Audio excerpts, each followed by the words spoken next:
Olá, seja bem-vindo e bem-vinda a mais uma edição do Terceiro Setor. Aqui você confere o trabalho das ONGs, entidades que fazem a diferença na vida de pessoas com um trabalho mais do que essencial. Hoje a gente tem o prazer de entrevistar Carla Mauchi, da ONG Mais Diferenças, com diversas ações voltadas à inclusão das pessoas com deficiência. Bem-vinda, Carla. Olá, muito obrigada. Eu que agradeço. Carla, conta um pouco para a gente sobre o trabalho que é realizado pela ONG. Já são quase 20 anos. Eu queria pedir o favor para me descrever primeiro. Fique à vontade. Então, eu sou uma mulher branca, tenho 56 anos de idade, meus cabelos são grisalhos e estão presos no alto da cabeça com um coque, os meus olhos são pequenos, eu estou usando um vestido vermelho estampado e o meu sinal em libras é um C que vai descendo do alto da cabeça até a altura do ombro.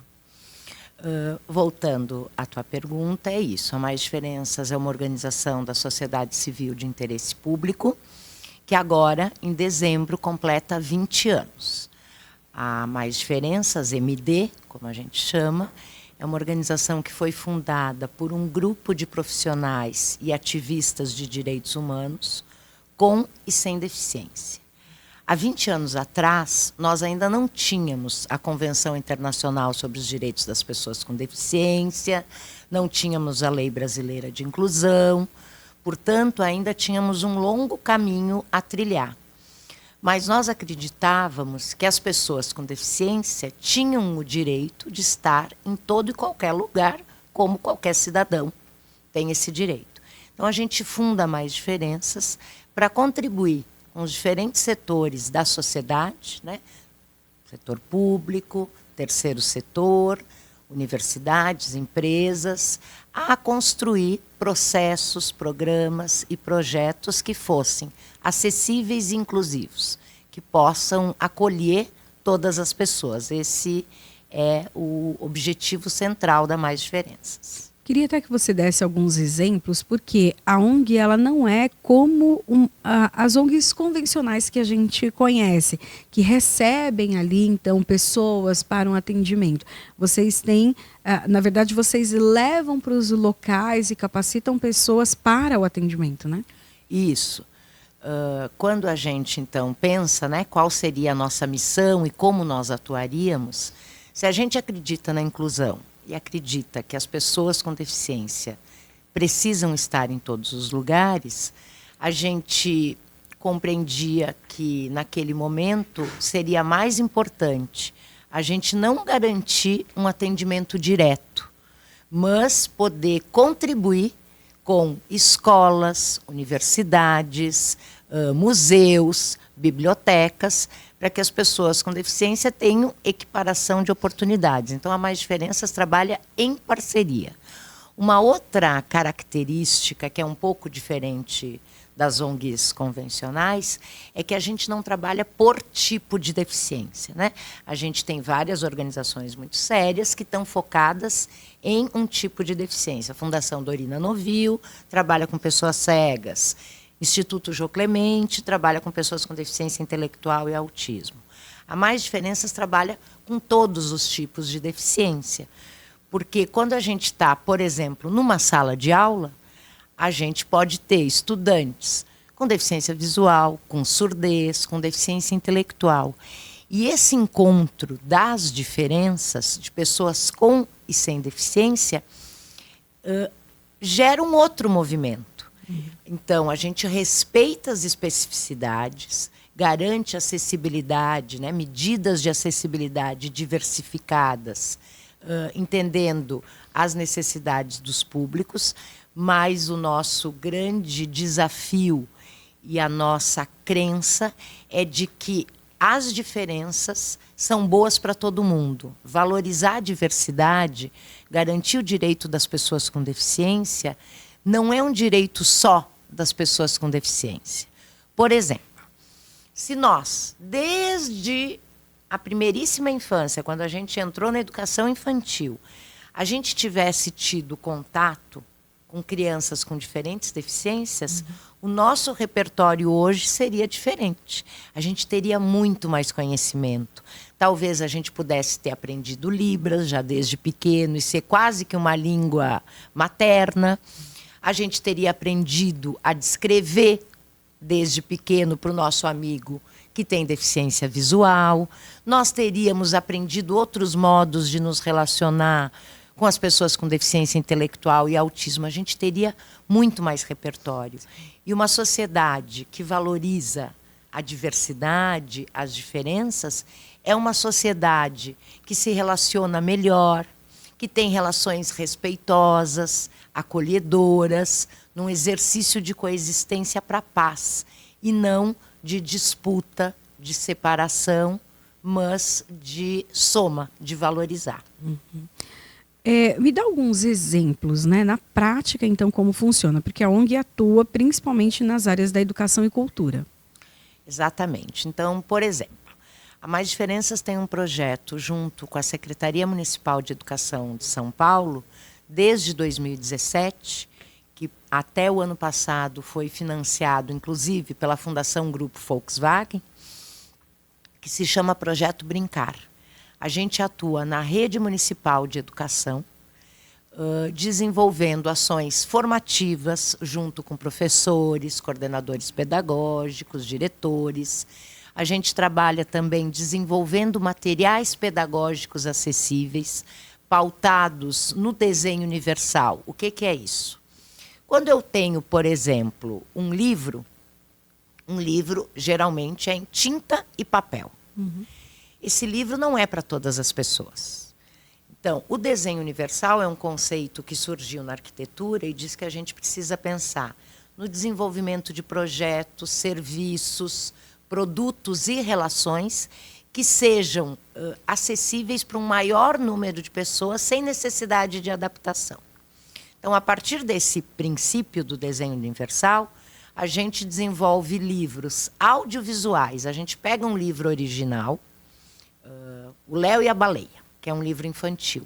Esse livro a gente verteu para um audiovisual, com narração, com audiodescrição das imagens para as pessoas cegas poderem saber qual é a ilustração, as crianças do livro. A gente colocou libras, paisagem sonora. Quando a gente vai também fazer mediações de leitura, a gente também leva objetos táteis. Então, esse livro, que era um livro de papel e que acabava não sendo para todas as crianças, ele tem mais uma versão. Então, o educador pode trabalhar com o livro de papel, mas também pode trabalhar com o livro audiovisual. Então, esse é um exemplo de um trabalho que a gente desenvolve aqui na Rede Municipal de São Paulo. A gente trabalha muito também com famílias, com formação de famílias. Por exemplo, vocês vão à escola e ali na escola também tem toda uma avaliação do local, o que é preciso, vocês dão as dicas do que é necessário para adaptar o lugar, né, para receber os alunos, e também tem o atendimento, não o atendimento, mas o treinamento para o atendimento aos pais, é isso? Isso, por exemplo. Então, se a gente... A acessibilidade e a inclusão tem várias dimensões, tá? Absolutamente correta. Então, a gente pode trabalhar desde fazendo um diagnóstico de acessibilidade, vendo as questões de como aquela escola está preparada para receber os estudantes com diferentes deficiências do ponto de vista arquitetônico, mas também da comunicação, né? Também dos materiais, também das relações, que a gente chama de acessibilidade atitudinal. Essa acessibilidade atitudinal se dá muito na formação. E essa formação pode ser para os professores, pode ser para os profissionais de apoio, mas também para as famílias.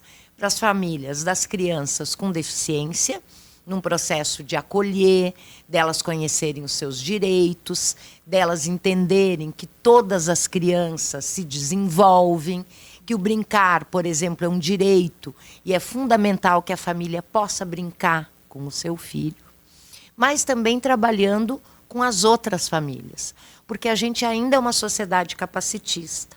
As famílias das crianças com deficiência enfrentam muitos preconceitos quer seja de outros familiares, quer seja na sociedade, né? Então, tem um trabalho também com as outras famílias para entender que educação é direito de todas as crianças e que a escola comum é o melhor local para que a gente aprenda e se desenvolva. E isso está já garantido no marco legal brasileiro. Vocês trabalham também a questão do bullying, por exemplo? Hoje, muitas crianças estão com diagnóstico de autismo, TDAH, hiperatividade, e algumas delas, ou se não quase todas, né, passaram por questões de bullying por serem diferentes, né, das demais, e acabaram virando ali ou uma chacota ou uma perseguição por conta da dificuldade do aprendizado. Como que vocês lidam com isso também? Porque são deficiências que não são aparentes, né? Quando eu falei, né, que a sociedade é capacitista, é muito em relação a isso. Os estudantes, se a gente for falar do universo da escola, mas também nos espaços de trabalho, também no clube, na igreja, nós somos uma sociedade preconceituosa, capacitista. Então, muitas vezes, as pessoas com deficiência enfrentam preconceito, bullying. Como que a gente trabalha isso? A gente trabalha isso no coletivo, junto a todos os estudantes, junto com os educadores. E claro que vão ter estratégias diferentes. Se eu for trabalhar com as crianças, com crianças pequenas, a gente pode contar uma história, a gente pode trabalhar, né, a partir da literatura, como é importante a gente respeitar as diferenças, como a diferença do meu colega também, eu também tenho diferenças, não são só as pessoas com deficiência que são diferentes. Mas esse é um trabalho que tem que ser sistemático. A gente não resolve relações violentas na nossa sociedade se a gente falar uma única vez. Esse precisa ser um trabalho contínuo e que se utiliza diferentes estratégias. Então, campanhas de sensibilização para falar sobre o direito também combate bullying. Campanhas onde a gente conhece os recursos de acessibilidade, onde as crianças podem aprender Libras, também combate bullying. Práticas pedagógicas onde as crianças possam também mostrar o seu potencial, também combate bullying. Porque as pessoas com deficiência têm modos diferentes de aprender, mas todo o ser humano aprende. Portanto, é a partir da valorização das diferenças, da gente poder explicitar, da gente poder conversar abertamente, que a gente vai construir uma sociedade inclusiva. E isso também é resultado do afastamento. Nós fomos uma sociedade que, por muito tempo, não convivemos com as pessoas com deficiência. Então, a gente tem muitos imaginários. A nossa representação social das pessoas com deficiência, muitas vezes ainda está voltada, focada ao modelo médico da deficiência, que entendia que a deficiência estava vinculada a uma doença, a uma incapacidade, e que ela precisava ser reabilitada. As pessoas com deficiência tinham que chegar ao mais próximo do dito, entre muitas aspas, normal. E, portanto, a sociedade não se modificava. O único sujeito que precisava se modificar eram as pessoas com deficiência. Na perspectiva inclusiva, a sociedade como um todo precisa se modificar. E aí eu acho que é importante a gente trazer um exemplo. O conceito de pessoa com deficiência hoje, a partir da Convenção Internacional sobre os Direitos das Pessoas com Deficiência, não é mais só da pessoa. É da pessoa em relação com as barreiras, em relação ao ambiente, à participação. Então, por exemplo, se eu tenho uma deficiência física, que é a mais fácil da gente visualizar, se eu não tiver rampa, eu não consigo garantir o direito de ir e vir. Uma rampa dentro da norma, né? Não uma pirambeira. Agora, se eu tenho a rampa, a pessoa que é usuária de cadeira de rodas, ela tem a mesma possibilidade de ir e vir que uma pessoa que não tem deficiência, que não precisa de cadeira de rodas. Então, o nosso desafio é eliminar as barreiras que a sociedade ainda impõe. E quanto mais nós eliminarmos, menos barreiras nós tivermos, mais direitos de equidade, mais equiparação de oportunidade as pessoas com deficiência terão. Então, é esse muito o nosso desafio e a nossa aposta. Bom, a gente vai fazer um rápido intervalo e daqui a pouco a gente volta para falar sobre esses direitos que a pessoa com deficiência tem e principalmente como elas recebem, como elas absorvem os direitos que elas têm. Elas ficam sabendo. A gente vai falar daqui a pouquinho sobre isso.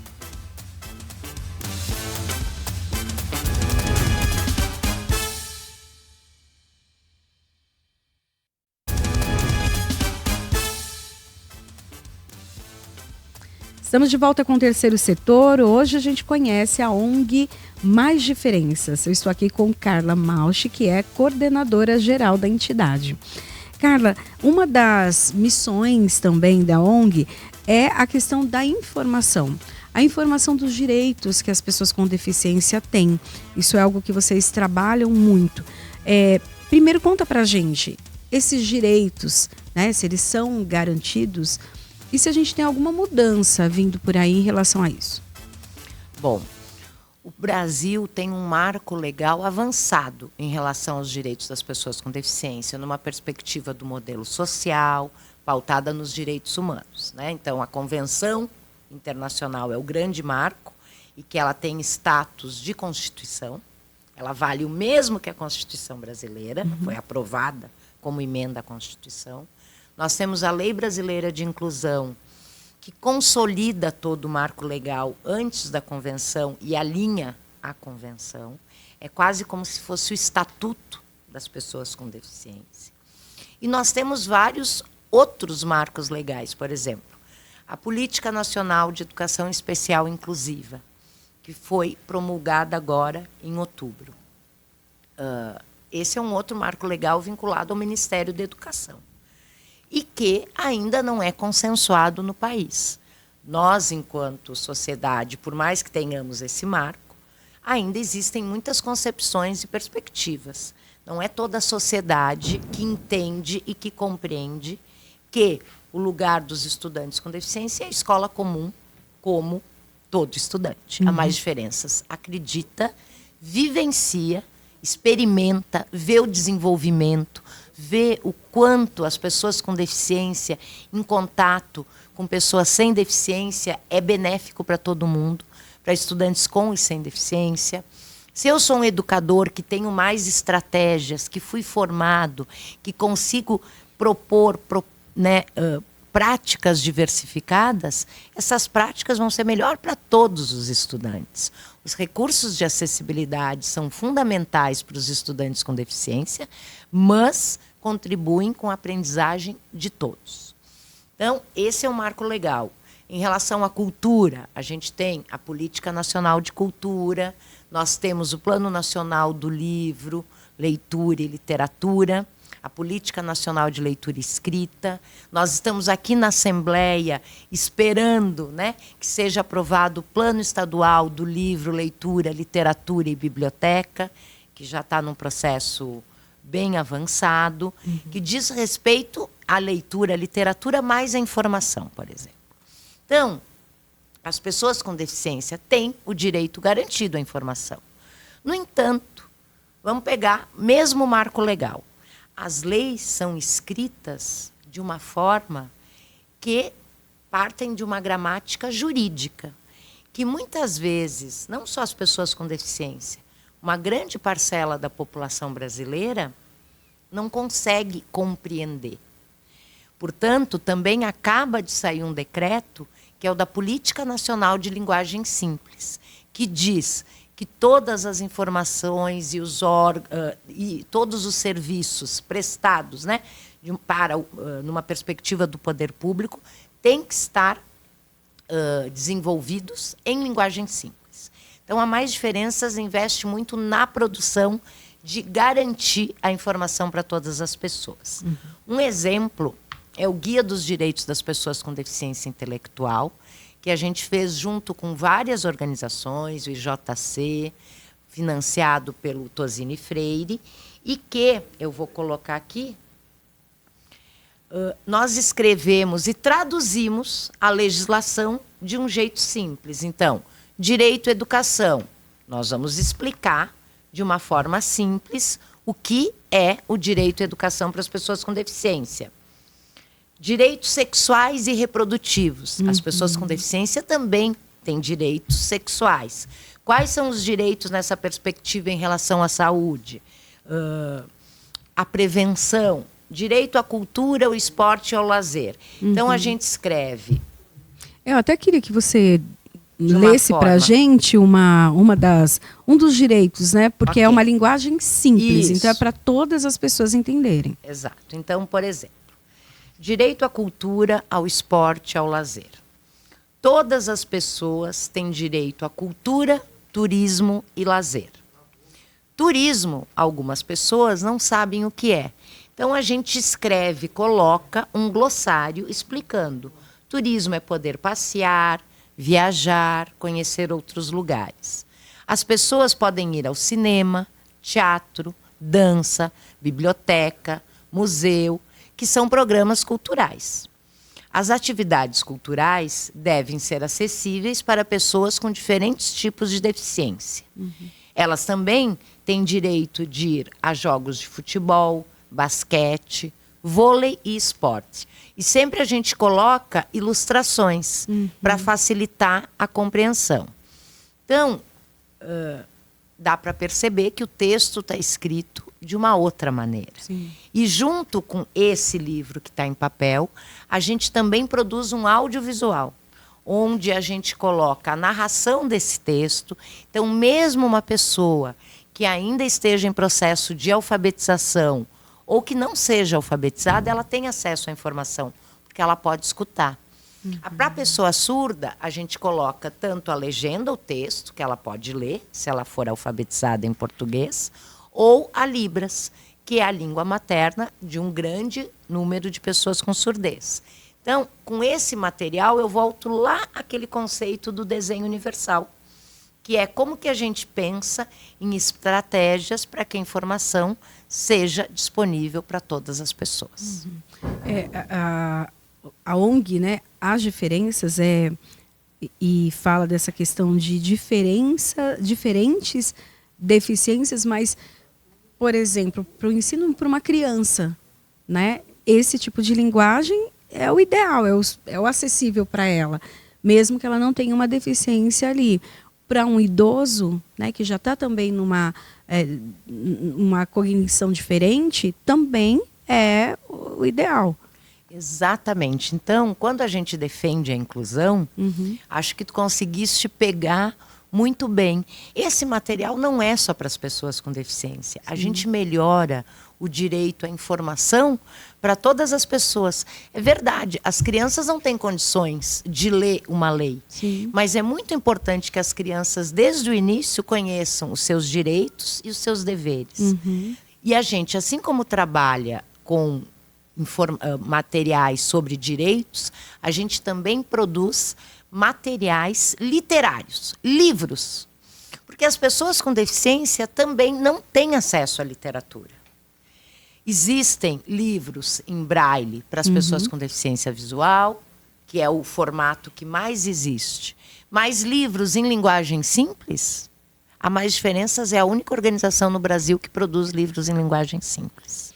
Vocês pegam, por exemplo, um livro que já existe e daí vocês transformam ele nessa linguagem? Exatamente. Então, por exemplo, a gente acabou de produzir um livro que se chama Um Menino Chamado Vlado, que conta a história do Vladimir Herzog, que esse ano, inclusive, né, foi comemorado não, porque foi assassinado, né? Mas lembrado o assassinato dele.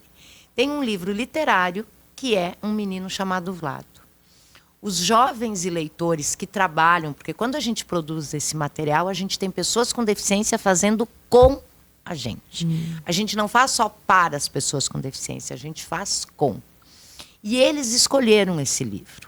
E aí, quando a gente perguntou por quê, eu acho que isso é bonito de contar, eles disseram, porque nunca ninguém explica para eles sobre a história do Brasil, sobre a importância da democracia, sobre o que foi a ditadura.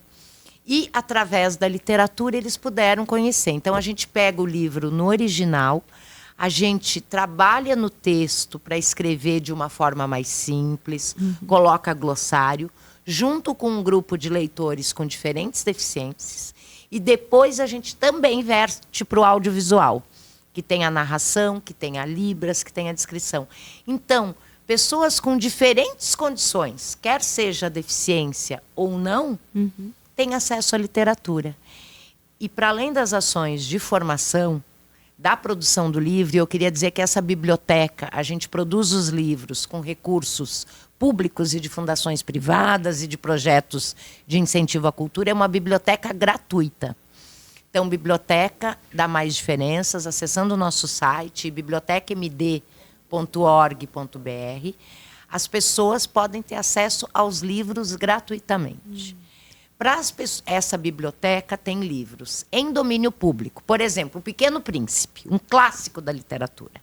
Ele está em domínio público. Esse livro qualquer pessoa pode acessar na nossa biblioteca. O Menino Chamado Vlado é um livro proprietário. Então, por conta da lei de direitos autorais, as pessoas com deficiência, os familiares e os profissionais que trabalham com pessoas com deficiência vão fazer um cadastro autodeclaratório e podem acessar a biblioteca. A partir dessa biblioteca, a gente garante o direito à literatura. E o que a gente tem observado, porque a gente tem um clube de leitura de jovens, adultos e idosos com diferentes deficiências e sem deficiência. E a gente está tendo a alegria de formar leitores, de pessoas que diziam, eu sempre achava que o livro não era para mim. Mesmo na escola eu tentava ler, mas não entendia. E agora, com os livros acessíveis, eu estou lendo. Então, pessoas de 65 anos, sem deficiência, mas que não tiveram, né, uma educação formal de longa duração, estão lendo. E isso é um direito fundamental e que a gente ainda nega para uma parcela muito grande da população brasileira.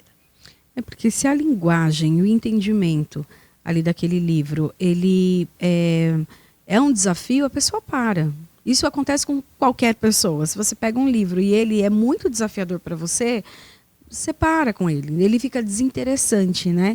Agora, tendo uma linguagem diferenciada para eles, porque muitos têm a questão intelectual também, Sim. né? Então, há necessidade também dessa adaptação.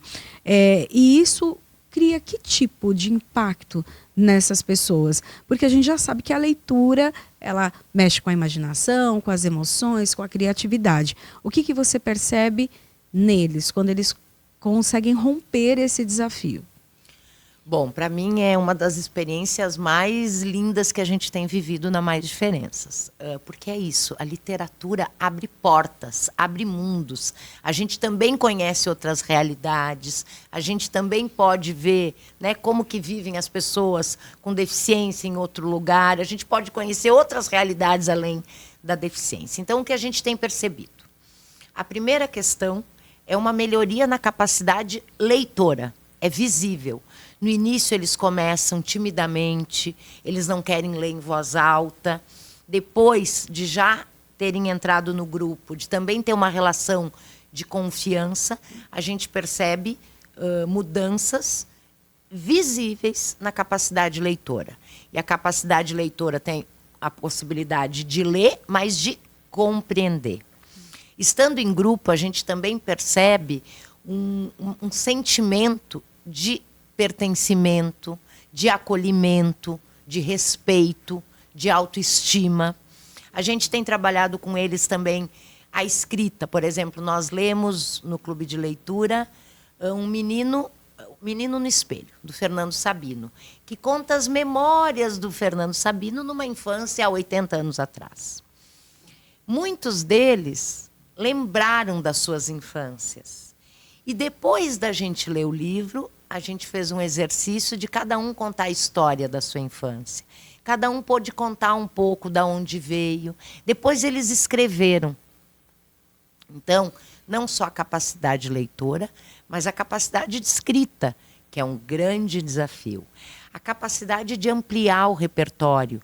Né? Então, por exemplo, com um menino chamado Vlado, o Vladimir Herzog também enfrentou a Segunda Guerra Mundial. A gente também trabalhou e explicou para eles o que foi a Segunda Guerra Mundial, o que foi o nazismo, porque muitas pessoas tiveram que sair do seu país para outro país, que foi a situação que aconteceu com Vladimir. Depois, todas as situações que aconteceram no país em relação à questão da democracia, da ditadura.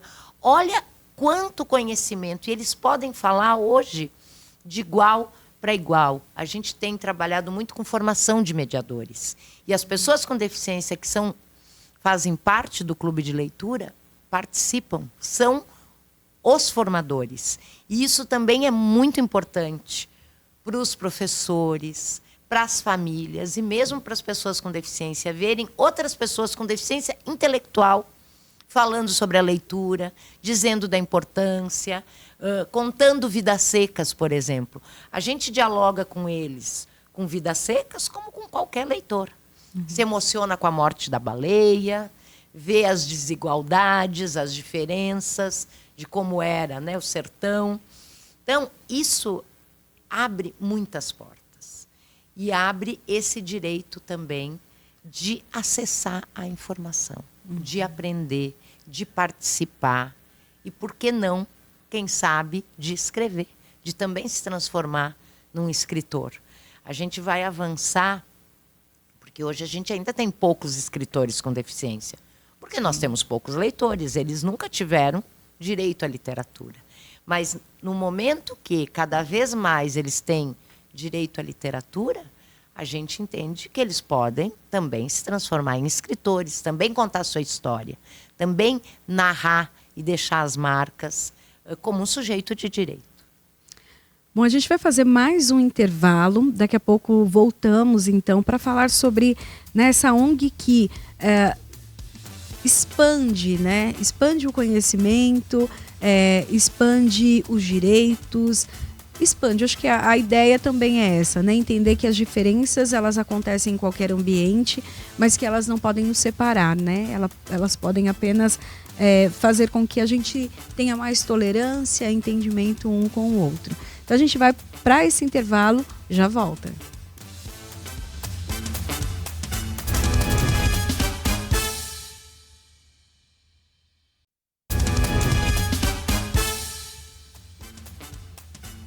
Estamos de volta com o terceiro setor e hoje a gente conhece o trabalho da ONG Mais Diferenças. Eu estou aqui com Carla Mauchi, que é coordenadora geral da entidade. Nós terminamos, Carla, falando sobre essa linguagem que é mais simples e especificamente esse guia dos direitos fala sobre isso, né? Sobre uma legislação. Se a gente parar para pensar que uma legislação não é entendida com muita facilidade. A gente está aqui na Casa de Leis e sabe o quanto é desafiador. Nós mesmos que lidamos com isso todos os dias, falamos sobre os projetos de lei, para nós também, né, é um desafio. E a gente conversava até aqui no intervalo sobre essa possibilidade de ter, por exemplo, uma lei, mas embaixo ali como se fosse uma tradução, né? Como as pessoas entenderiam, todas as pessoas entenderiam o que está escrito. E você comentou que há uma possibilidade disso, se caminha para isso, né? Nós caminhamos para isso e eu entendo que esse é um grande avanço. Então, acabou de ser promulgado um decreto federal da Política Nacional de Linguagem Simples. E ela começa pelo poder público. Ela começa pelas casas legislativas, ela começa pelos espaços públicos, órgãos de saúde, de acesso à justiça. Recentemente, inclusive, teve a primeira conferência latino-americana de linguagem simples, que aconteceu no Rio. A Mais Diferenças, eu estive, participei, dei palestras, tinham pessoas do mundo inteiro e muito da América Latina. E é comprovado o avanço que a linguagem simples traz para garantir direito, cidadania, acesso à informação para as pessoas com deficiência, mas também por uma população muito maior.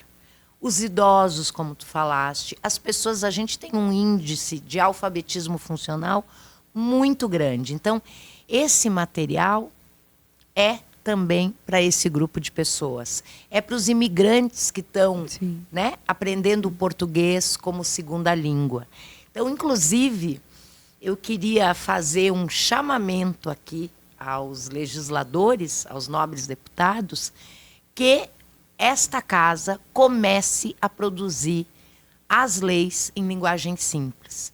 Tem um trabalho, tem regras, tem diretrizes, mas é dever de uma casa democrática e é o dever dessa casa que todo cidadão tenha condições de compreender e conhecer os seus direitos. Então, acho que seria um trabalho e um avanço e um exemplo, desculpa, muito grande, que a Assembleia Legislativa do Estado de São Paulo começasse a produzir as suas leis, os seus materiais, as cartilhas, em linguagem simples. Esse é um convite e um pedido que eu faço, aproveito aqui o canal, e que não é só para as pessoas com deficiência. Para as pessoas, e se fosse, já estava tudo certo, porque elas têm direito.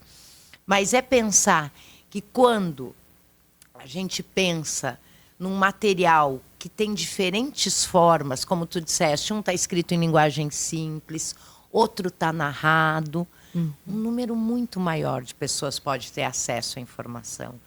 E informação é uma das questões mais importantes que a gente tem para garantir cidadania e construir uma sociedade inclusiva. A Assembleia Legislativa de São Paulo sai na frente em várias, né, situações e acaba ali incentivando com que outras assembleias também acabem seguindo na mesma direção.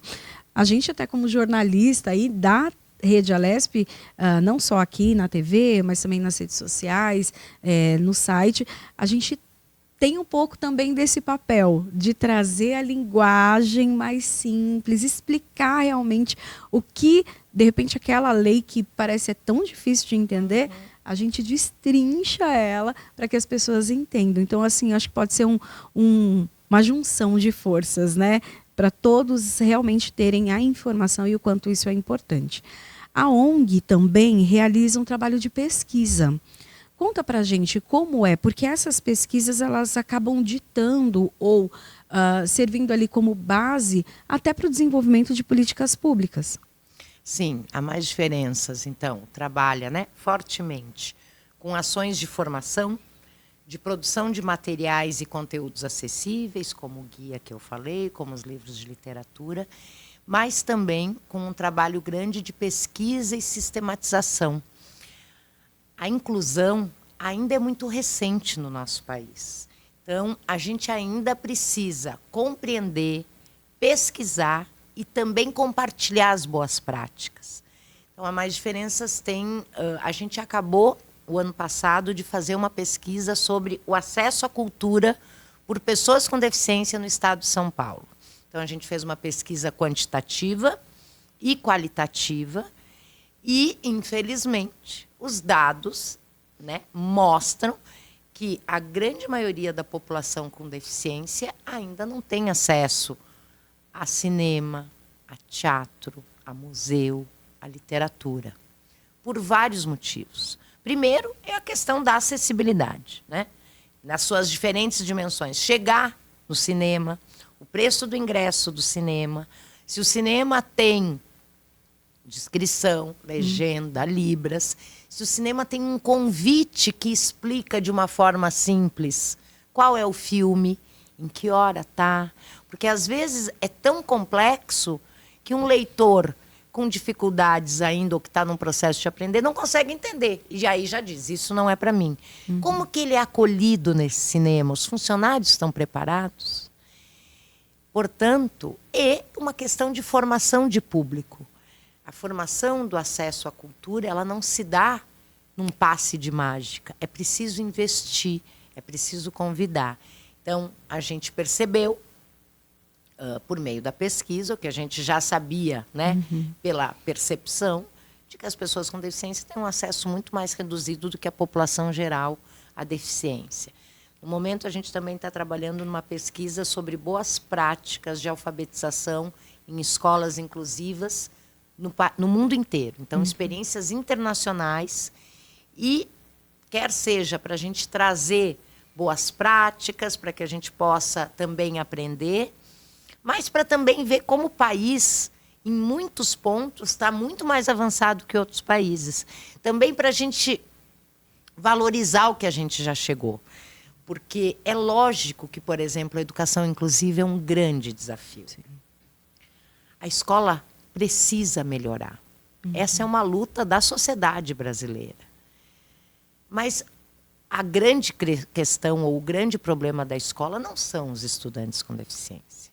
A escola precisa melhorar para todos. Então, a gente tem que investir na formação dos profissionais, a gente tem que valorizar os profissionais, mas a gente tem muitas práticas de educação inclusiva muito potentes.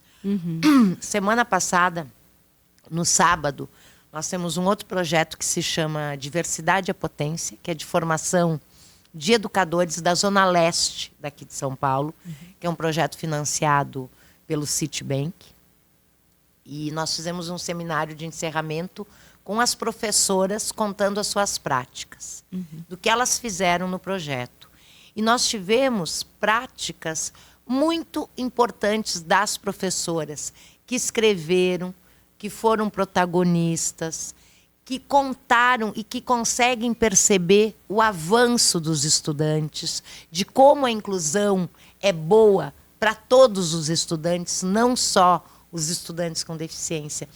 Então, o desafio da educação inclusiva é um desafio de toda a sociedade, mas não é possível que a gente coloque as crianças, os jovens e os adultos com deficiência como os responsáveis pelo problema da educação brasileira.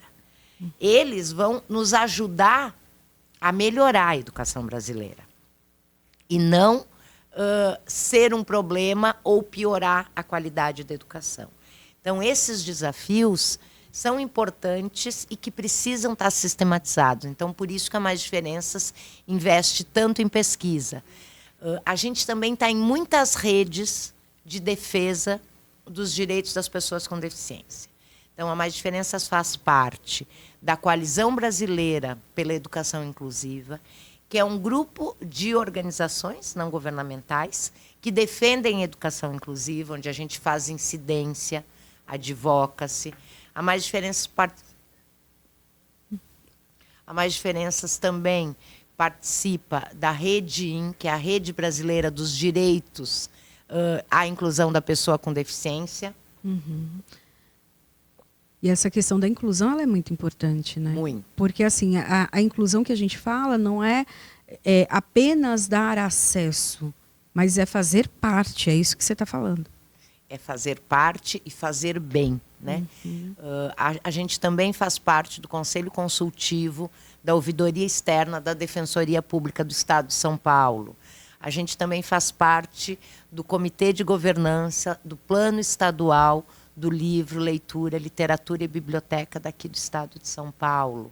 Então, a Mais Diferenças é uma organização ativista, atuante, que luta pelos direitos das pessoas com deficiência. E a gente também, eu estou muito contente, porque a gente acaba de ser reconhecido e ganhar um prêmio global. A coordenadora de Advocacy e Pesquisa da Mais Diferenças voltou semana passada do Canadá, que é um prêmio que valoriza experiências e organizações que contribuem para uma sociedade plural, diversa e que tenha a paz como princípio e premissa. Então, que se chama um prêmio Pluralismo. E a Mais Diferenças é a única organização brasileira que ganhou um prêmio, que para nós é motivo de honra e que também nos dá força para seguir lutando e também conhecendo outras experiências mundiais que valorizam a diversidade. Bom, a gente já caminha então para o fim do nosso programa. Para fazer tudo isso, né? Como que vocês conseguem então o dinheiro, né? Porque precisa ali para fazer tanto obras como essa, como os livros, tem os profissionais. Como que vocês conseguem administrar tudo isso? Esse é um grande desafio, né? Eu falei dos projetos, mas eu não contei de como é difícil desenvolver todos esses projetos. Então, a Mais Diferenças trabalha muito por meio de editais. A gente participa de muitos editais, quer sejam estaduais, federais e internacionais. A gente também presta serviços. Então, a gente tem parceria com várias organizações onde a gente atua. A gente trabalha com a Bienal de Artes de São Paulo, a gente trabalha com o Santa Marcelina. Então, a gente tem vários parceiros onde a gente presta serviços, os editais públicos, e também no nosso site tem a possibilidade do cidadão poder doar para auxiliar os projetos da organização. Então, essas são as formas de financiamento e de sustentabilidade da organização, mas que é um grande desafio. O site, até você acompanha aí na tela, maisdiferenças.org.br. Tem também Instagram, redes sociais? Tem, @maisdiferencas, tanto no Instagram como Facebook. E contamos com a participação, né, de todos para conhecerem o trabalho. No nosso site tem muito material também para os professores. Tem pílulas com estratégias de brincadeira inclusivas que estão disponíveis gratuitamente. Tem materiais para as famílias. Tem a Biblioteca MD também. E todo esse material está disponível gratuitamente para a população. Eu quero agradecer, então, a participação hoje aqui com a gente de Carla Mauchi, que é a coordenadora geral, né, dessa ONG Diferenças, As Diferenças. Contou para a gente um pouco desse trabalho, o quanto é importante e relevante, né? A gente conversava aqui, às vezes, um atendimento ali para umas 20 pessoas hoje, por meio desse trabalho, 200, 2.000, depende de quem ali estiver à disposição e quiser, né, também entrar em contato com vocês. Então, agradeço a participação hoje aqui com a gente no Terceiro Setor. Eu que agradeço. Muito obrigada. Obrigada. A gente fica por aqui. Até o próximo programa. Tchau, tchau.